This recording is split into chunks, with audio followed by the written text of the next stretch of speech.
Here's my screen printing press that I'm building.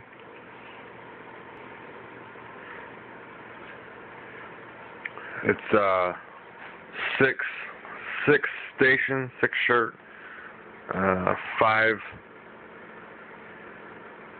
screen press, kind of a workhorse, but only for one person.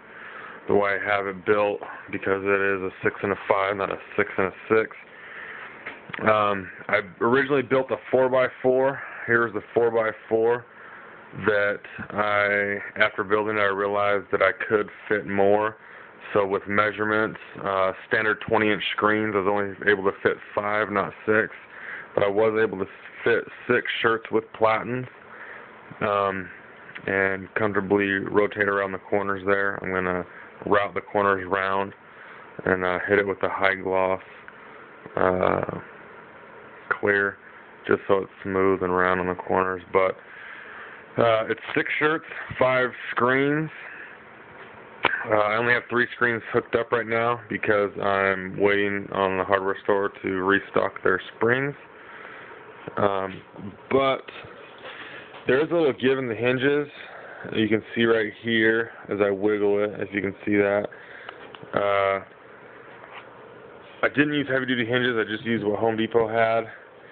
But when you pull it down, you can wiggle, I'm wiggling it now, but when you pull down, it hits the center position because of the springs. The springs hold it true to center. I've taken registrations and it registers perfect. Top rotates completely separate from the bottom.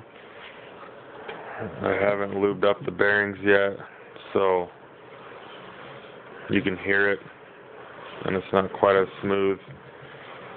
But with my first build, after I lubed them, it rolls all the way around. You can fling it and it'll come back to you.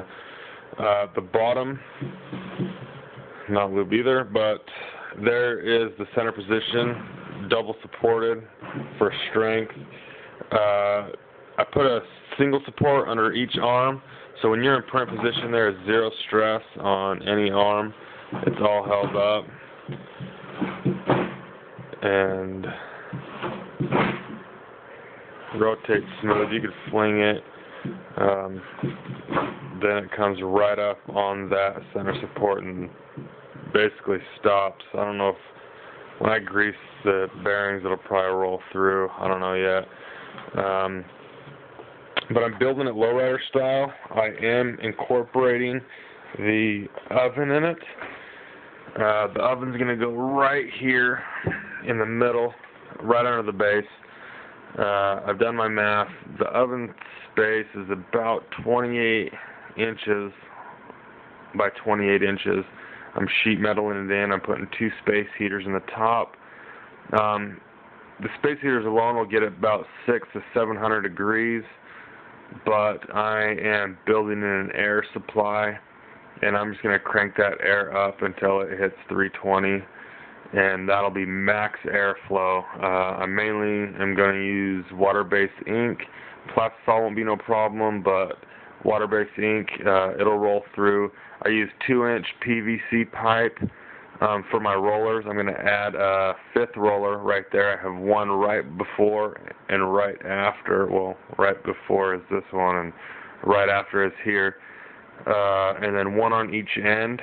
I don't have one on this end. I'm building my drive roller now with a rotisserie motor, and I'm going to add a 5th roller right in between these 2 ends.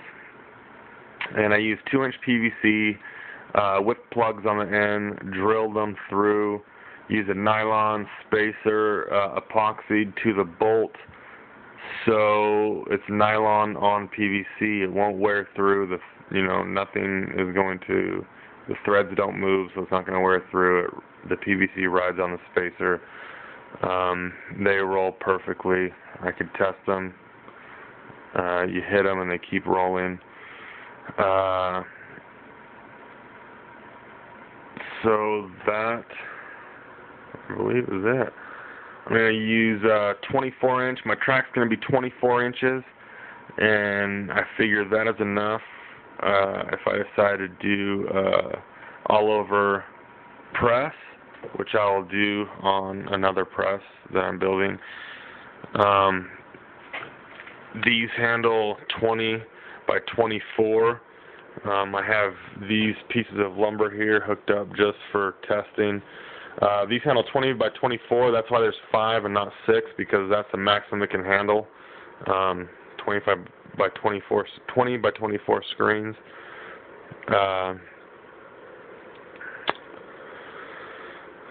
That's my press. I will update when it's completed in a week or probably 2. Waiting on payday for the space heaters.